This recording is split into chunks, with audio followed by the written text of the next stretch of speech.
किसी ने बड़े कमाल की बात कही है कि जीवन में दूसरों की शिकायत करने से बेहतर है कि खुद को बदल लीजिए, क्योंकि पूरी दुनिया में कारपेट बिछाने से अच्छा है कि आप खुद अपने पैरों में चप्पल पहन लें। नमस्ते दोस्तों, मैं हूं आरजे कार्तिक। एक बड़ी छोटी सी कहानी एक मिडिल क्लास परिवार की, जिनका सपना था कि उनके घर में एक दिन कार आ जाए। बच्चे पापा से जिद करते थे कि पापा बस कार खरीद लीजिए। पिताजी एक प्राइवेट कंपनी में नौकरी करते थे, उतना पैसा जमा नहीं कर पा रहे थे कि कार खरीद लें। उनके एक बेटा और एक बेटी थी, और पत्नी भी कहती थी कि बच्चों की जिद है, कुछ तो ऐसा कीजिए, सेविंग्स इकट्ठी कर लीजिए, लोगों से उधार ले लीजिए कि कार आ जाए घर में। और वो कहते थे मैं उधार नहीं लूंगा, पैसे जमा करूंगा फिर जाऊंगा खरीदने के लिए।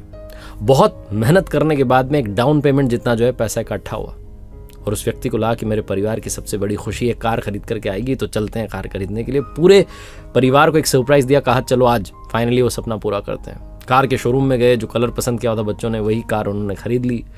कार खरीदने के बाद में जब वहाँ से निकले तो पूरा परिवार उस कार में सवार होके, उनके वहाँ पर परंपरा थी कि जो मंदिर था शहर का सबसे बड़ा, वहाँ सबसे पहले कार को ले जाया जाता था। तो उस मंदिर की ओर जा रहे थे, शाम का समय था। अचानक से मौसम पलट गया, तेज बारिश होने लगी, आंधी चलने लगी, और सड़क किनारे जहाँ एक चौराहे पर लाल बत्ती पर खड़े हुए थे, वहाँ एक बड़ा सा पेड़ आकर के इनकी कार पर गिरा। जोरदार धमाका हुआ, लोग दौड़े बचाने के लिए।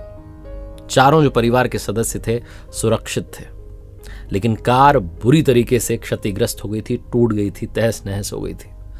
जितने लोग आसपास खड़े थे सब कहने लगे क्या कार खरीद ली है, कितने खराब मुहूर्त में खरीद के लाया हो, ये वो कह रहे थे। इन चारों को हल्की चोटें थी तो इनको ले जाया गया अस्पताल में, ठीक हुए। अब घर के बच्चों को लग रहा था कि पापा तो कार बेच देंगे, वाइफ को भी लग रहा था कि इस मनहूस कार को तो रख करके क्या करेंगे। लेकिन क्योंकि कार का इंश्योरेंस था, सारी चीजें थी, उस व्यक्ति ने कहा मैं कार बेचूंगा नहीं, मैं इस कार को ठीक करवाऊंगा, कंपनी में वापस भेजूंगा, रिपेयर करवाएगी। दोबारा गाड़ी जब आई तो उस व्यक्ति ने कहा परिवार से क्या हो, सारे बैठ करके फिर से चलते हैं। घर वाले बड़े डरे थे कि अब क्या होगा, फिर से उसी मनहूस कार में बैठ गया।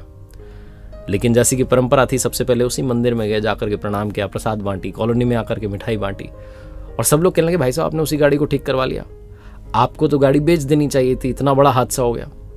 उस व्यक्ति ने जो कहा वही इस कहानी का सार है कि भाई साहब उस कार को कैसे बेच देता जिसने पूरे परिवार की रक्षा की।